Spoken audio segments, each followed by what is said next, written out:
বন্ধুরা, প্রয়াগরাজ মহাকুম্ভ স্নানে ঘটে গেল আবারও এক অলৌকিক ঘটনা। ভারত সরকারও মাথা নত করলেন সেই অলৌকিক ক্ষমতাবান মহাসাধুর কাছে। প্রয়াগরাজ মহাকুম্ভ স্নানে যে সমস্ত সাধু মহাত্মারা আসছেন, ওনারা কোনো সাধারণ মানুষ নয়। এই সাধুদের আপনি অন্য কোথাও দেখতে পাবেন না। ওনারা হয়তো হিমালয় পর্বতের কোনো গভীর গুহায় অথবা ভারতবর্ষের বিভিন্ন তীর্থস্থানের কোনো নির্জন জায়গায় বসে তপস্যা করেন।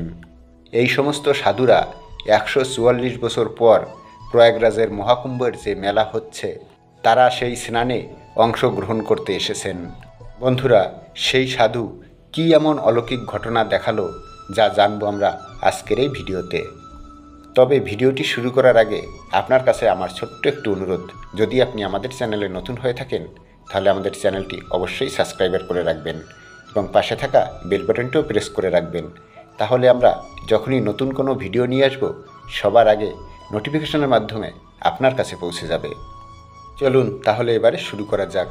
বন্ধুরা, প্রয়াগরাজ মহাকুম্ভ মেলায় যখন এক সাধুকে স্নান করতে বাধা দেওয়া হয়েছিল, তারপর প্রয়াগরাজের সেই গঙ্গা ঘাটে যে অলৌকিক ঘটনা ঘটেছিল, তা দেখে আপনার পায়ের তলার মাটি সরে যাবে।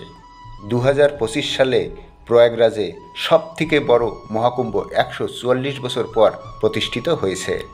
এই কুম্ভ মেলা প্রতি 12 বছরে একবার হয়, আর এইভাবে 12 বার হওয়ার পরে 144 বছর পরে মহাকুম্ভ হয়। সেই মহাকুম্ভই এই প্রয়াগরাজে এখন চলছে এবং গঙ্গায় স্নান করার মাহাত্ম্য অনেক বেশি। আর এই মহাকুম্ভ মেলা 144 বছর পর হবার কারণে এই গঙ্গা স্নান ও মেলার মাহাত্ম্যটা কত বড়, আশা করি সেটা আপনাদের আর বুঝতে বাকি নেই। তবে সম্প্রতি যে ঘটনা সবার সামনে এসেছে, তা সবাইকে অবাক করে দিয়েছে। যেখানে এক সাধু মহারাজকে গঙ্গা নদীতে স্নান করতে বাধা দেওয়া হয়েছিল। আর যে কোনো মহাকুম্ভ সাধুদের ছাড়া অসম্পূর্ণ।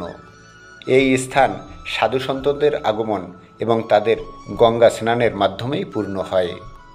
নানান দেশ থেকে মহান সাধুরা মহাকুম্ভ মেলা শুরু হওয়ার আগে থেকেই আসতে শুরু করেন।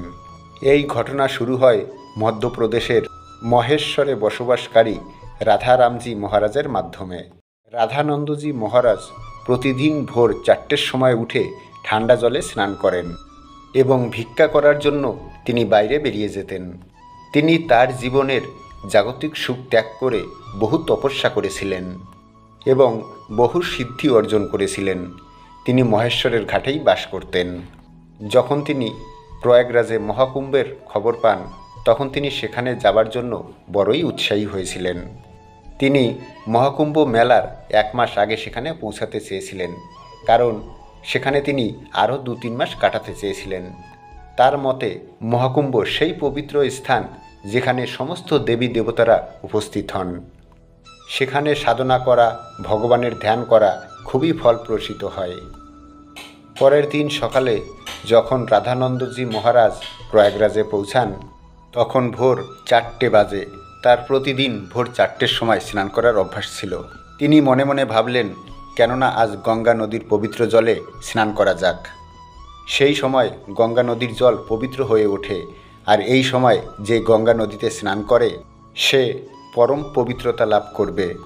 তাই রাধানন্দজি রীতিমতো প্রয়াগরাজের গঙ্গাঘাটে গিয়ে পৌঁছান। আর সেই সময় গঙ্গা নদীর পরিচ্ছন্নতার কাজ চলছিল। রাধানন্দজি মহারাজ এটি দেখে খুবই খুশি হন।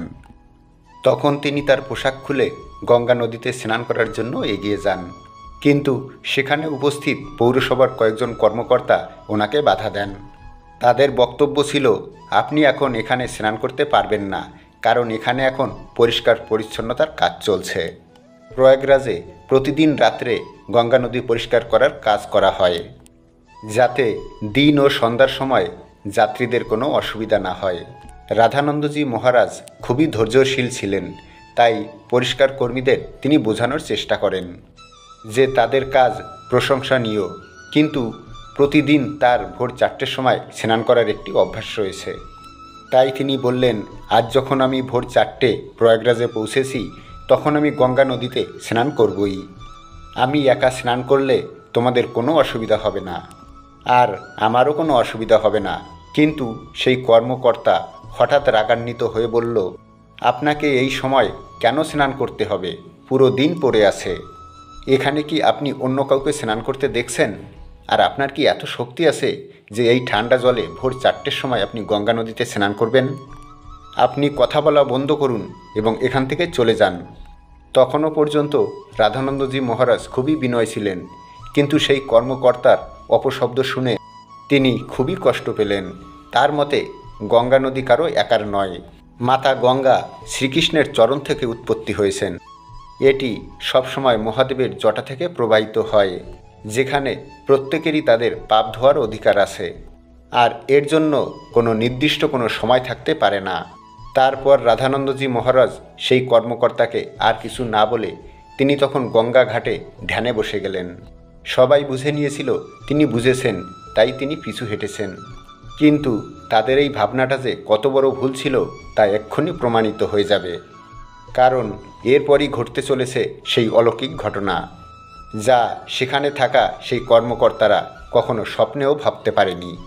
এরপর যখন পুনরায় গঙ্গা নদী পরিষ্কার করার জন্য মেশিন চালু করা হলো, তখন হঠাৎ একটি বড় ঘটনা ঘটল। মেশিনগুলো আর চালু হচ্ছিল না। মনে হয় যেন সেগুলো কোথাও আটকে গেছে। মনে হয় ভিতরে ময়লা জমে গিয়েছে, তাই কর্মকর্তারা মেশিন খুলে সমস্ত নোংরা পরিষ্কার করলেন। কিন্তু আবার চালু করার চেষ্টা করলেও মেশিনগুলো আর চালু হচ্ছিল না। এই ঘটনায় সবাই হতবাক হয়ে গেল। মেকানিক ও ইঞ্জিনিয়ারদের একটি দল ডাকাও হলো। তারা সম্পূর্ণ মেশিনগুলো ভালোভাবে পরীক্ষা করলো এবং তারা শেষে জানালো মেশিনগুলো সম্পূর্ণ ঠিক আছে, কিন্তু কেন সেগুলো চালু হচ্ছিল না তা কেউই বুঝতে পারছিল না। রাধানন্দজি মহারাজ তখনও সেই ঘাটে ধ্যানে বসেছিলেন। পরিচ্ছন্নতার কাজ সেদিন বন্ধ ছিল। সবাই অবাক হয়ে গিয়েছিল। একজন মেকানিক্যাল ইঞ্জিনিয়ার যিনি মেশিন ঠিক করতে এসেছিলেন, তিনি রাধানন্দজি মহারাজকে দেখে স্তব্ধ হয়ে গেলেন। তিনি দৌড়ে এসে রাধানন্দজি মহারাজের পায়ে পড়লেন। রাধানন্দজি তাকে আশীর্বাদ দিলেন। সেই ইঞ্জিনিয়ার কর্মকর্তাদের বললেন, এই ব্যক্তি মহেশ্বরের সিদ্ধ মহারাজ। অনেক আগে একটি বিষাক্ত সাপ আমাকে দংশন করেছিল, তখন এই সাধু মহারাজ তার অলৌকিক শক্তি দিয়ে আমাকে বাঁচিয়েছিলেন। এতে সেই কর্মকর্তা তার ভুল বুঝতে পারলেন। তিনি বুঝলেন যদি রাধানন্দজি মহারাজের ভোর 4টের সময় স্নান করার অভ্যাস থাকে, তাই তিনি যদি ভোর 4টের সময় স্নান করতে চান তাহলে তাকে বাধা দেওয়ার অধিকার আমার নেই। আমি যে রাধানন্দজি মহারাজকে অপমান করেছি, তাকে অনেক খারাপ কথা বলেছি এবং গঙ্গা নদীতে স্নান করতে বাধা দিয়েছি, আর যার ফলে আমাদের মেশিনগুলো খারাপ হয়ে গেছে। সম্পূর্ণরূপে মেশিনগুলো কাজ করা বন্ধ করে দিয়েছে। এখন এই সমস্যার সমাধান একমাত্র রাধানন্দজি মহারাজই করতে পারেন। আমাদের সবার ওনার কাছে ক্ষমা চাইতে হবে। তারপর সব কর্মকর্তারা মিলে রাধানন্দজি মহারাজের কাছে গেলেন। তারা মহারাজের পায়ে পড়ে বললেন, আমরা বুঝতে পারিনি যে আপনি একজন দিব্য সাধু। আমরা বড় ভুল করে ফেলেছি। আমাদের উচিত ছিল না আপনাকে স্নান করতে বাধা দেওয়া। রাধানন্দজি মহারাজ তখনও পর্যন্ত অত্যন্ত বিলম্ব ছিলেন। তিনি বললেন, এটি উচিত নয় যে যে কোনো সাধু তার অলৌকিক ক্ষমতা দেখানোর পর তবেই সে স্নান করার অধিকার পাবে। গঙ্গা নদীর উপর সর্বপ্রথম সাধুসন্তদের অধিকার রয়েছে। তখন সব কর্মকর্তা হাত জোর করে বললেন, মহারাজ, আপনার কাছে আমরা ক্ষমা চাইছি, আমাদেরকে ক্ষমা করে দিন। আপনি এখন গঙ্গা নদীতে স্নান করতে পারেন। রাধানন্দজি মহারাজ বুঝতে পেরেছিলেন যে সব কর্মকর্তারা তাদের ভুল বুঝতে পেরেছেন এবং তাদের অহংকার দূর হয়েছে। তাই তিনি বিনম্রভাবে বললেন, তোমরা চিন্তা করছো কেন? সময় তো এখনও পার হয়নি, তোমরা তোমাদের ঘড়ির দিকে দেখো। তারপর কর্মকর্তারা তাদের ঘড়ির দিকে তাকাতেই তাদের গায়ের লোম খাড়া হয়ে গেল, কারণ তখন ভোর ঠিক 4টেই বাজছিল। তারা কেউ বুঝতেই পারছিল না যে এত বড় অলৌকিক ঘটনা কি করে ঘটল। এইভাবে রাধানন্দজি মহারাজ তার অলৌকিক ক্ষমতার বলে সময়কে পর্যন্ত উল্টে দিলেন। আর এই অলৌকিক ঘটনা দেখে সেখানে উপস্থিত সমস্ত মানুষ রাধানন্দজির পায়ে পড়ে গেলেন এবং তার জয়ধ্বনি দিতে লাগলেন। এই অলৌকিক ঘটনার পরে সবাই তাকে মান্য করলেন এবং সবাই তার ভক্ত হয়ে গেলেন। এরপর রাধানন্দজি মহারাজ তার নিয়ম অনুযায়ী ভোর 4টের সময় গঙ্গা নদীতে স্নান করলেন। তারপর রাধানন্দজি মহারাজ সমস্ত কর্মকর্তাদের উপদেশ দিলেন তারা যেন ভগবান মহাদেব ও ভগবান শ্রী রামচন্দ্রের আরাধনা করেন। সব সময় যেন রাম সীতারামের জপ করেন। আর এইদিকে মেশিনগুলো আবার পুনরায় চালু হয়ে গেল। সমস্ত মেশিন একসঙ্গে কাজ করতে শুরু করলো। তখন সবাই বুঝতে পারল মেশিনগুলো শুধু রাধানন্দজি মহারাজের ইঙ্গিতের অপেক্ষায় ছিল। যখন তিনি কর্মকর্তাদের অহংকার ভেঙে দিলেন এবং গঙ্গা নদীতে স্নান করলেন, তখন মেশিনগুলো কাজ করা শুরু করলো। এই বিশাল অলৌকিক ঘটনা প্রয়াগরাজের কুম্ভ মেলায় কিছুদিন আগে ঘটেছিল।